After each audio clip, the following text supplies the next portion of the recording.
Bonjour à toutes et à tous et bienvenue dans PodQuest, la quête du meilleur podcast. Aujourd'hui, j'ai le plaisir d'avoir Max avec moi. PodQuest, la quête du meilleur podcast, une aventure auditive présentée par Radio Arc-en-Ciel. Bonjour Max.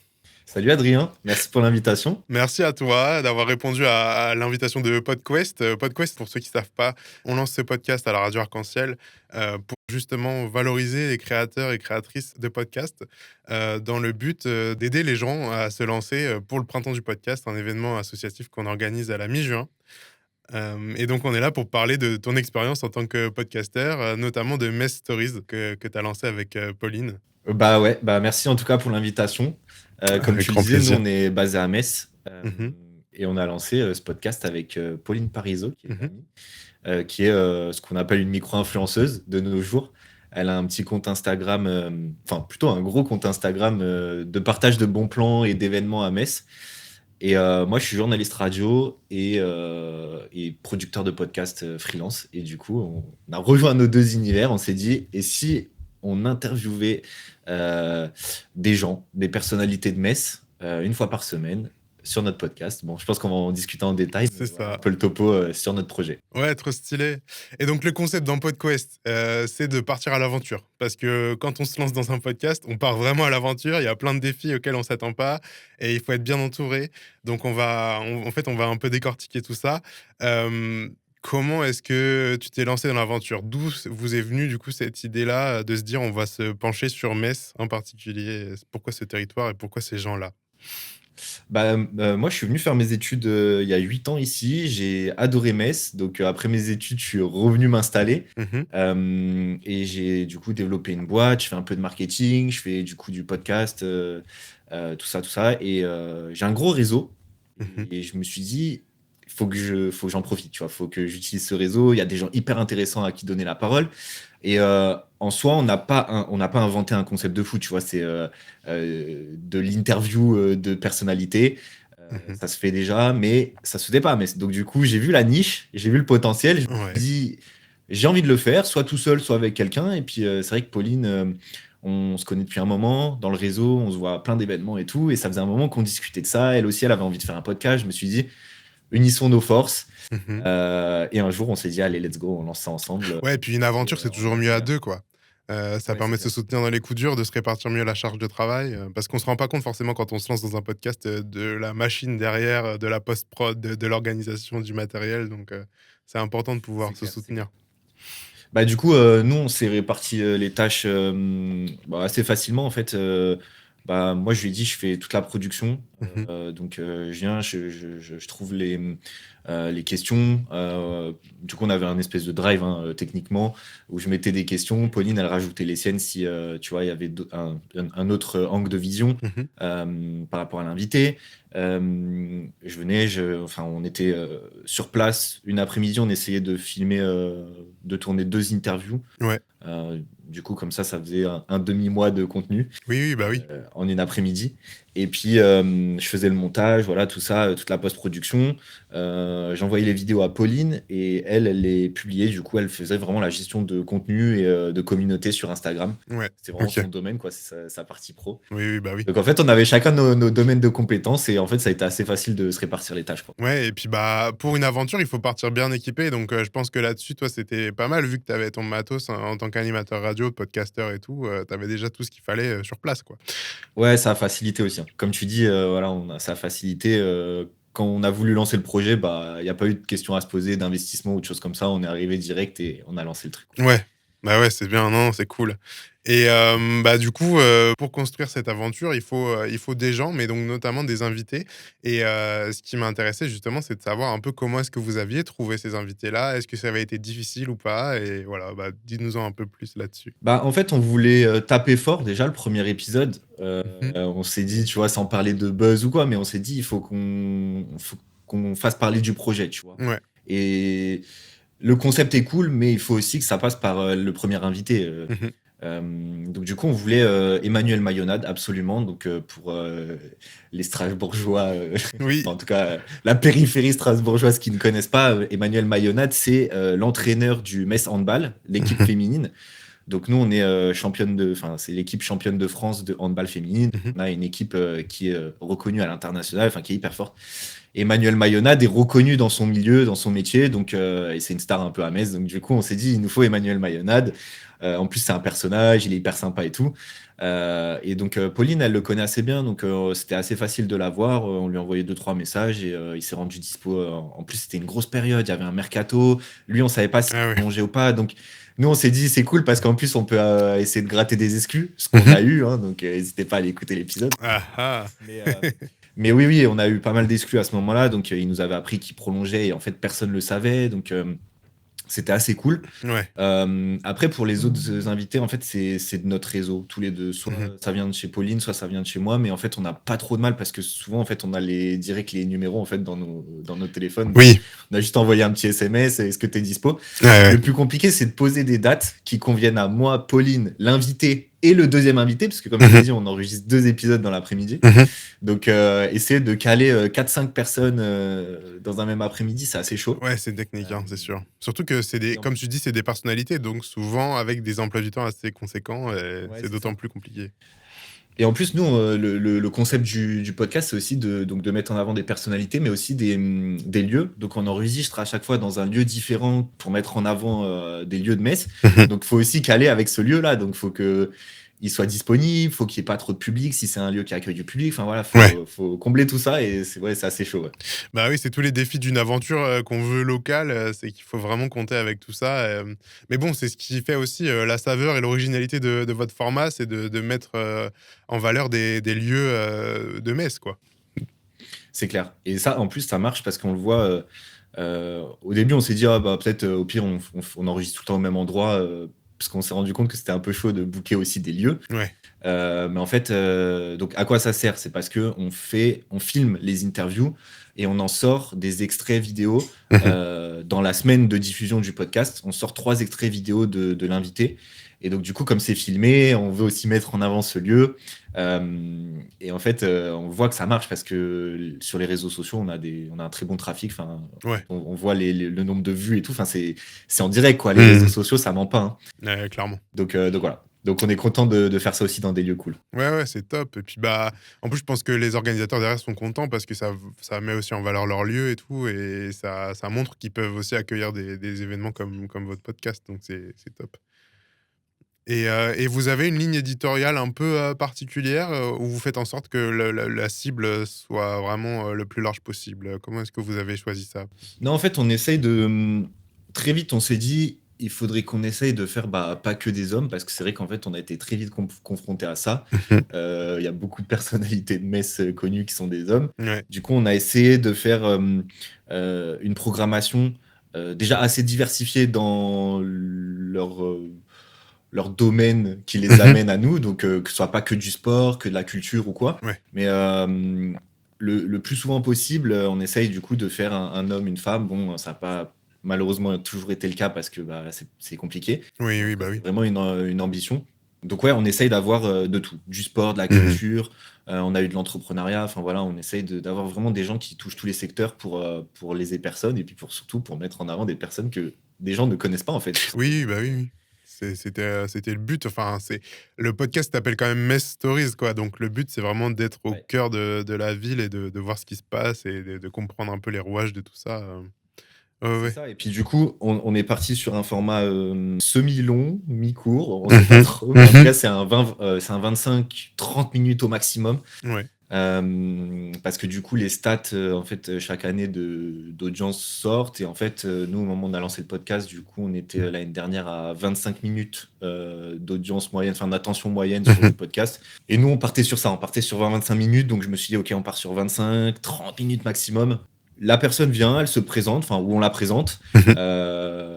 Elle nous parle un peu de son parcours, d'où elle vient. Comme ça, on connaît bien la personne. Et après, souvent, elle vient pour quelque chose, pour un événement. Donc, on parle de Ouais. l'événement, peu importe ce que c'est. Ça vient aussi nourrir l'interview, donc c'est bien. Ouais, puis ça Mhm. apporte un aspect un peu d'actu aussi, c'est ça Ouais. qui est cool. Ok, ouais, non, c'est cool. Donc, du coup, vous avez vraiment pu avoir un soutien assez rapide, en fait. Il y a eu une forme de crédibilité qui s'est vite mise en place via les invités aussi. C'est ça qui est important, qui permet de rendre le podcast pérenne, non? Ouais, c'est clair, c'est clair. En fait, je pense que c'est important d'arriver tout de suite avec un projet qui est clean, on va dire, Mhm. que ce soit sur l'audio, sur la production et tout. Enfin, nous, on s'est vraiment donné, tu vois, sur autant on voulait que les vidéos, elles soient propres, que l'Insta, il soit propre. On est arrivé avec une DA très claire, avec, enfin, tu vois, le logo, tout ça, machin, les Mhm. jingles. Enfin, on est arrivé avec un podcast qui était, dès le premier épisode, hyper bien produit. Et je pense que c'est important parce que Manu Mayonat, comme je te l'ai dit, l'entraîneur du Mel Sandball, il est arrivé un peu en mode je vous fais confiance parce que je vous connais. Ouais, ouais. Mais les autres, ils sont arrivés parce qu'ils ont écouté le premier ou le deuxième ou le troisième Mhm. épisode, tu vois. Donc ils ont Bien sûr. écouté ce qui a déjà été fait. Et si c'était pas avantageux pour eux, ils seraient pas venus. Il y a un peu ce côté de je mouille ma chemise quand j'accepte de venir sur votre podcast parce qu'on dit des choses qui sont importantes et on a une réputation derrière à tenir. Ouais, c'est sûr. Mais donc, vous avez mis la barre assez haute assez rapidement, en fait. Ouais, bah en fait, c'est vrai que bah, avec le premier invité, c'est parti très vite, très fort. Mhm. Et après, bah, on le voit, en fait, il y a juste des fois des invités que nous, on pense hyper légitimes, et ils le sont, hein, pour le coup. On est trop content de les recevoir, mais malheureusement, ils font moins d'audience. Nous, on est Ouais. parti très vite avec Pauline. Dès le début, on s'est dit, on le fait pas pour la fame, entre gros guillemets, tu vois. Mhm. Mhm. On le fait parce qu'on pense que le projet, il a vraiment du sens. Ouais. On pense que c'est trop bien de mettre en avant juste des personnes qui habitent à Metz, qui vivent au quotidien pour faire vivre Metz, et que les gens ne connaissent pas. Et c'est OK, hein, enfin, tu vois, mais nous, on Ouais, ouais, ouais. vous les présente. Mais c'est pas grave s'ils font pas ou moins d'audience que les autres, quoi. Enfin, voilà. Oui, On s'est oui, pas mis oui, c'est sûr on s'est que pas mis d'objectif, tu vois. ouais, ouais, bah, puis c'est forcément fluctuant, surtout avec la volatilité des réseaux sociaux actuellement et tout ça, c'est difficile d'avoir, un taux de visionnage constant donc ouais, je pense que c'est aussi un point qu'on veut mettre en avant, dans PodQuest et pour le printemps du podcast, c'est que, c'est pas parce qu'il y a pas des millions de vues à chaque fois que ça n'a pas marché et ça n'a pas touché les gens, ouais. Non, c'est cool. Bah, tu vois, je te donne un exemple, mais on a une espèce de petite célébrité locale à Metz. Il s'appelle Monsieur Ananas. C'est un mec Mmh. qui, à son actif, en fait, marche dans les rues de Metz avec un gobelet d'ananas. Et OK. bon, il a eu des périodes un peu plus problématiques que d'autres parce qu'il disait un peu des folies dans la rue, mais maintenant, il s'est calmé. C'est devenu un peu une petite star. Tout le monde veut faire des photos avec lui. Tout le monde l'arrête dans la rue, tout ça et tout. Donc c'est un peu Et ambiance bah, micro-trottoir sur les réseaux ou? non, non, juste il marche. Lui, il est pas, enfin, connu à proprement parler sur les réseaux, hein. C'est juste un monsieur qui marche et donc tout le monde le connaît parce que c'est D'accord. Monsieur Ananas parce qu'il marche avec son gobelet d'ananas et OK, voilà, tout le monde le connaît. OK. Donc lui, on l'a eu parce que bah moi, je me suis dit c'est intéressant d'un point de vue où personne le connaît. Enfin, tout le monde le connaît, mais Mmh. personne le connaît. Tu vois, Ouais. il marche, les gens font des photos avec lui, mais on sait pas. Les gens ne savaient pas son prénom. Tu vois, Mmh c'est à ce mh. point-là. C'était Monsieur Ananas. Donc il s'appelle Jean, donc on a reçu Jean, il nous a raconté un peu sa vie, d'où il venait, machin, pourquoi à certaines périodes il disait des choses un peu problématiques, machin, pourquoi il s'est calmé, enfin en gros voilà. On a un peu plus parlé de sa vie Ouais. en 20 minutes. Et l'épisode, il a cartonné. Genre, c'est, je Mmh. pense, notre épisode le plus écouté, le plus suivi sur les réseaux. Ouais, parce que vous Et attisez la curiosité, en fait, c'est un peu c'est ça. clair. Mais en fait, bah, les réseaux, ils sont emballés parce que juste les gens voyaient dans les commentaires, bah, Mmh. t'avais vraiment les deux parties. T'avais ceux qui disaient, mais pourquoi on reçoit un mec, c'est la culture du vide, un mec comme ça, machin et tout. Ouais. Et puis t'avais l'autre en mode juste, bah, on savait pas qui c'était, donc c'est bien, au moins vous Mmh. avez juste donné un nom sur ce gars-là, quoi, tu vois. Ouais. Et, euh, et à contrario, je sais pas, tu vois, je peux t'en trouver d'autres, des exemples, mais par exemple, moi, un épisode que j'ai adoré avec Paul-Émile Fourny, qui est le directeur de notre opéra-théâtre à Metz, Mmh. c'est juste un crack dans son milieu. Il a monté, je sais plus, une vingtaine de pièces internationales. Enfin, tu vois, c'est vraiment Mmh. juste, Mmh. en plus d'être le directeur de l'opéra-théâtre, c'est un metteur en scène, genre de renom dans son milieu, tu vois. Ouais, ouais. Et l'épisode, je sais pas, j'ai pas les stats en tête, mais en tout cas, il a fait peut-être 10 fois moins que Monsieur Ananas, là. Ouais. Mais parce que peut-être que ça intéresse juste moins les gens, l'opéra-théâtre, mais en tout cas, l'épisode était génial. C'était, Mmh. tu Mmh. vois, juste d'un point de vue, pour te cultiver, juste, bah, le Ouais, mec c'est ça. est un génie, quoi. Mais je pense que c'est un peu ce qu'on doit apprendre du podcast dans le sens où, bah, c'est fait pour tout le monde et c'est OK que ça plaise pas à tout le monde. Mais c'est top que vous ayez réussi à rassembler autant de gens d'horizons complètement différents pour montrer à quel point Metz est une ville en fait qui regorge de talents et de personnalités toutes différentes, plus les uns que les autres. Mais on sait bien, les aventures, c'est souvent compliqué, parfois semé d'embûches. Donc, est-ce que au cours de votre podcast, vous avez eu des difficultés? Tu parlais tout à l'heure, par exemple, de devoir jongler entre 4-5 agendas. Est-ce qu'il y a eu d'autres galères un peu? Bah, en fait, je pense qu'on a eu de la chance d'un point de vue technique. Alors, on a eu qu'un souci technique. Donc c'est un beau ratio, en vrai. Ouais, franchement, ouais. Mais après, je pense que ça joue aussi sur le fait, enfin, c'est pas du tout pour faire le mec ou quoi, mais ça joue le fait que, bah, juste, c'est mon métier, en fait. Donc, je sais que Oui. je dois avoir ma carte SD qui est prête, je dois avoir ma table, tu vois, je sais qu'elle est fonctionnelle, je sais que j'ai tous mes micros, enfin, tu vois, j'ai une espèce de liste de tout mon matos, c'est un peu une checklist. Je sais que tout mon matos est dans mon sac. Normalement, il n'y a pas de problème.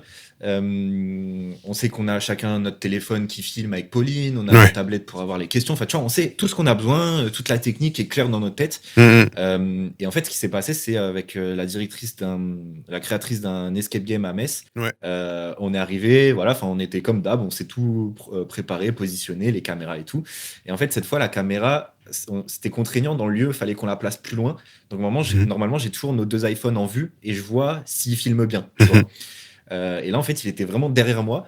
Et d'habitude, même s'il est un peu derrière moi, tu sais, genre, je me recule avec ma chaise et je regarde sur l'écran si ça filme bien. Et là, en fait, j'ai pas pu regarder. Et en fait, malheureusement, ce jour-là, soit on avait double-cliqué, je sais pas, tu sais, je me suis refait le film dans ma tête. Soit on avait double-cliqué sans faire exprès, soit on a juste cliqué et puis ça s'est automatiquement arrêté d'enregistrer. Mais on n'a pas eu le plan de la caméra qui filme la dame. Ah ouais. Bah, puis c'est quand même un peu embêtant dans le sens où c'est elle la star du podcast, quoi. C'est clair. Après, dans notre malheur, elle voulait pas trop être filmée, donc en accord avec elle, je pense, on s'est dit bon bah c'est pas grave. En fait, on a fait un espèce de vue-mètre et en fait c'était très bien. Oui. Comme ça, au final, ça a été. Mais ouais, c'était un peu sur le moment, c'est un peu rageant, tu vois, forcément. Et toi, tu dois connaître ça aussi. Quand technique, c'est un peu rageant. Tu dis c'est tu clair. fais le film en mode comment c'est possible. Ouais, et puis quand tu t'en aperçois assez vite, faut être assez réactif pour retomber sur ses pattes, quoi. Mais ouais, sinon, on n'a pas eu de problème technique. Après, ouais, il y a toujours un invité à la dernière minute qui te dit soit je suis en retard, mais du coup, ça décale tout. Ouais. Soit, en fait, on a un lieu et on peut plus enregistrer parce qu'on est arrivé un peu plus tard ou je sais pas quoi, et donc, du coup, il y a du public, enfin, tu vois. Mais, ouais. C'est un peu des galères qu'il faut pouvoir prévoir et je pense que ce qu'il faut retenir, c'est surtout qu'il faut savoir rebondir derrière pour pas se démoraliser. Comme tu disais aussi, nos emplois du temps, tu vois, moi j'ai un gros taf, Pauline aussi. Et donc en fait, il faut jongler juste avec nos tafs qui nous fait vivre en fait aussi. Ouais. Et donc nous, quand on programme une session d'enregistrement et que je sais pas, il y a un problème de dernière minute, en fait, il faut qu'on le reprogramme. Enfin, tu vois. Ouais. Du coup, ça vous prend du temps sur vos emplois du temps à vous, pro, pour autre chose. Et puis surtout, on s'est imposé un rythme d'un épisode par semaine. Donc en fait, des fois, on avait des épisodes d'avance, mais des fois, pas du tout. Et donc, quand tu es là, la veille pour le lendemain, à enregistrer un épisode, à le monter dans la nuit pour qu'il sorte le lendemain à 7h, c'est chaud, ouais. Donc, ouais. Mais ça fait partie du job, on va dire. Ouais, c'est ça. Faut être prêt à le faire et on sait que c'est comme ça et c'est pas autrement, quoi. Non, c'est clair.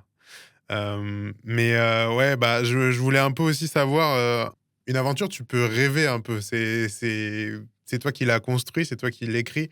Et du coup, s'il y avait eu des invités de rêve, ça aurait été qui pour vous? Nous, notre invité de rêve, je te dis, c'était Emmanuel Mayonnaise. Franchement, on s'était dit vraiment le boss parce qu'on l'adore, on le connaît vraiment personnellement tous les deux, on l'adore, on sait que c'est un mec cool, tu vois, il est détente. La preuve, il est arrivé, on devait enregistrer 30 minutes, je crois qu'on est resté 2 heures, on a enregistré 2 heures. Ouais. Le cadre était trop bien, on était sur un bateau un peu mouche, comme ça, un bateau mouche sur la Moselle et tout. Ah ouais, trop stylé. C'était dans des canapes, c'était n'importe quoi, on était trop bien, nous on pouvait rester toute l'après-midi. Ouais, je comprends. Sinon, moi, j'ai 2 invités en tête. Il y en a un qu'on devait faire là avant les fêtes. Mais il s'appelle Owen Simonin. Les gens le connaissent peut-être sur les réseaux avec Asher, c'est son nom YouTube. Ok.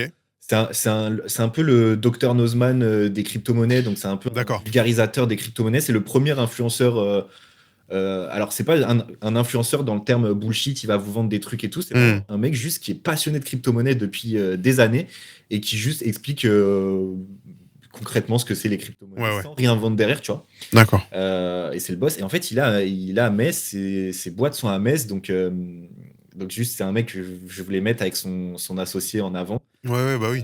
Puis là, pour le coup, c'était un pur produit messin, quoi. Ouais, c'est clair. Bah, il était là avant moi à Metz, donc oui, c'est un pur produit messin. Mais je pense que ça va se faire et ce serait trop bien. Et puis après, bah, la grosse resta du coin, mais elle est pas de Metz, donc en fait, on n'est pas dans la ligne édito de personnalité de Metz. Ce serait Lorraine, quoi. J'étais là, est-ce qu'on fait un écart juste pour elle et tout, mais c'est Patricia Cass, qui est plutôt du côté de Thionville, je crois. Mais ouais, Patricia Cass, bah, énorme star, quoi. Bah oui. Non, mais oui, je comprends. Et puis, c'est des talents, t'as envie aussi de les valoriser parce que, vu la carrière qu'elle a derrière et tout, ça peut inspirer.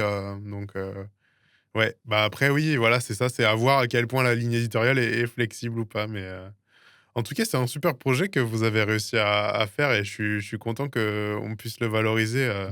Non, c'est cool. C'est beaucoup d'organisation, mais c'est une aventure qui vaut le coup d'être vécue. C'est clair. Et en plus, nous, on est content de voir, bah, comme on disait tout à l'heure, avec les réseaux sociaux ou juste les taux d'écoute, on est content de voir qu'en fait, il y a un retour, tu vois. Ouais. Et il y a une communauté qui s'est installée vraiment, je pense, aussi. Ouais, bah, légèrement, en fait, c'est un travail sur le long terme, tu vois. Et comme on le disait, c'est un podcast de niche. Et en plus, qui est hyper ancré en local. Donc, en fait, on peut pas... On a des gens, on a reçu des messages, par exemple, de Parisiens qui sont des anciens Messins, mais qui habitent à Paris, qui disent ça nous garde un pied à Metz et tout. Donc, ouais. Mais t'es connu même jusqu'à Angers, tu m'avais dit en off. Ouais. Bah alors, je crois que c'est l'histoire. Je crois que c'est une Messine qui est à Angers. Là, ouais, je suis parti à Angers pour le perso et on présentait à des gens et tout dans un bar et on m'a dit mais j'ai une pote qui habite à Metz et tout, elle doit te connaître et tout. Et puis le lendemain, je les revois, c'est ce groupe de gens, et puis ils me disent mais t'es le mec de Metz Stories. Et je fais bah ouais, mais ouais, tu t'y attends pas. C'est clair, bah pas Angers en tout cas. Angers, à l'autre bout de la France. Ouais, puis je veux dire, c'est pas non plus comme si on passait en prime time sur TF1 ou quoi. Enfin, d'ici à ce que les gens te sortent le nom de ton podcast. C'est clair, tu remets dans le contexte. En vrai, on a, je sais pas, 1500 abonnés sur Insta. Nos petites vidéos, nos réels Insta, ils font pas mal de vues, tu vois. Surtout quand on a reçu Monsieur Ananas, par exemple, tu vois, ça avait buzzé et tout. Ouais. En vrai, nous, tu remets dans le contexte. Nous, on fait juste un taf qui me paraît cool, mais on cherche pas la fame, tu vois. Oui, et puis tu t'attends pas à ce que ça sorte forcément de la bulle de Metz, quoi. Ouais, c'est clair. Et puis, la majorité de nos réels, alors nous, on filme de 2 plans, donc un sur l'invité et un sur nous. Mais en vrai, la majorité des réels, ils sortent sans notre plan à nous. En fait, c'est plus, on le met là en appui au cas où si moi je pose une question qui est pertinente, qui est pertinente dans le réel, tu vois. Bah, du coup, on met un plan sur nous. Mais en vrai, nous, on cherche pas du tout la fame avec Pauline. Enfin, tu vois, c'est vraiment juste nous, c'est l'invité qui est mis en avant. Ouais. Moi, les gens connaissent mes stories, c'est Max et Pauline. Enfin, Pauline et Max, pardon. Mais c'est juste des noms, tu vois. Pour nous, on veut pas que ce soit plus forcément un visage. Ouais. Enfin, nous, on veut pas se mettre en avant, nous, tu vois. Mais ouais, en tout cas, bah, ça m'a bien fait rire cet épisode. Ouais, c'est clair. Et peut-être pour parler organisation parce que, et plutôt pérennisation, parce qu'une aventure, ça se prépare en amont, mais aussi sur l'après. Faut pouvoir financer un peu tout ça. Et est-ce qu'il y a des partenariats qui sont mis en place? Est-ce que c'est votre argent à vous? Comment est-ce que vous vous débrouillez pour que ce soit pérenne et que ça ne vienne pas non plus impacter votre vie au quotidien, en fait? Bah, moi, en vrai, comme je te l'ai dit tout à l'heure, en vrai, c'est très simple. On n'a pas investi d'argent parce que j'avais déjà tout le matos. En fait, on a investi vraiment juste du temps avec Pauline. Et c'est ça qui fait que aujourd'hui on a un peu réduit la cadence parce que bah, c'est vraiment juste le temps et notre temps est précieux. Je vais pas faire le mec, on est des restas et on n'a pas de temps. Mais non, mais le temps, c'est de l'argent un peu. Beaucoup. Ouais, c'est ça. Pauline, elle travaille énormément parce que En fait, donc elle a son compte Insta, mais en plus, elle est community manager de pas mal de comptes à Metz. Ouais. Donc, en fait, elle bosse énormément. Moi aussi, je bosse pas mal, et en plus, surtout la nuit. Je suis plutôt un mec de la nuit. Ok. J'ai des horaires décalés. Donc ouais, en fait, c'est vraiment notre temps qui a fait que ça prenait beaucoup de temps. Un épisode par semaine de 25 minutes, c'est énormément de temps. Ouais. Je sais pas si s'en rendent compte, mais c'est énormément de temps. Mais non, on n'a pas investi d'argent et malheureusement, on n'en a pas gagné non plus. Ouais. Parce que, en fait, le modèle du podcast, c'est tellement compliqué. Déjà, il y a plusieurs moyens de gagner de l'argent avec un podcast, mais moi, un peu naïvement, je me suis dit, voilà, on sera sur la niche de Metz. Si on arrive à monter vite une communauté, on peut aller du coup jouer sur l'aspect vraiment purement en revenu monétaire, sur l'aspect sponsoring par des marques du coin, tu vois, des boîtes du coin qui veulent être mis en avant. Du coup, soit en intro, soit en fin de podcast. Mais pour ça, il faut avoir une communauté. Et en fait, je pense que j'étais pas trop dans vendre les chiffres, dans l'aspect commercial, en fait. Ouais. Vendre le podcast, aller du coup chercher des financements pour gagner quoi, 200 balles, 300 balles par mois. Ou sinon, ce serait peut-être le format abonnement ou quoi, des contenus exclusifs un peu, mais mais c'est du pareil, boulot en du coup, plus ça veut aussi. dire que c'est ça, contenu exclusif ou alors abonnement, ça veut dire qu'il faut. Tu te restreins un peu parce que du coup, tu baisses un peu l'audience parce qu'il faut que les gens s'abonnent, ou alors contenu exclusif, ça veut dire qu'il faut construire encore plus de contenu.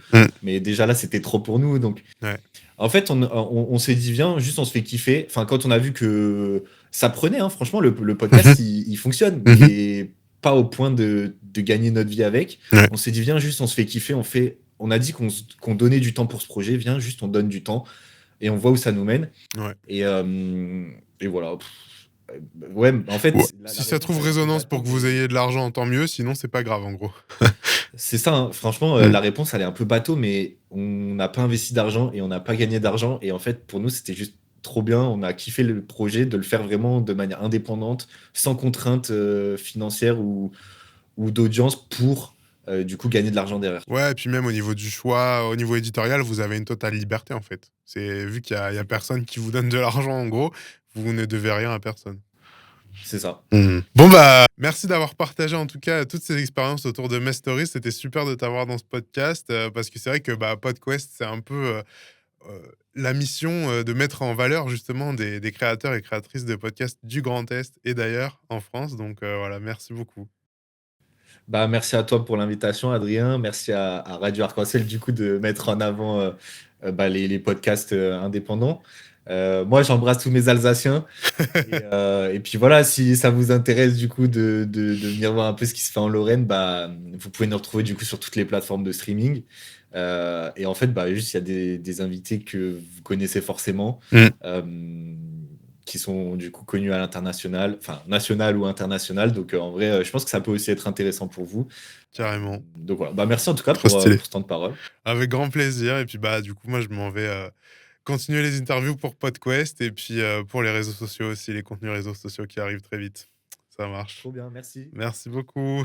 C'est l'occasion aussi pour moi de rappeler à nos auditorices que PodQuest est lancé dans le cadre du Printemps du Podcast, un événement que nous organisons à la Radio Arc-en-Ciel du 11 au 13 juin 2026 et dans lequel on pourra tester justement ce format podcast et explorer un peu tout ça sous la forme d'un bac à sable créatif.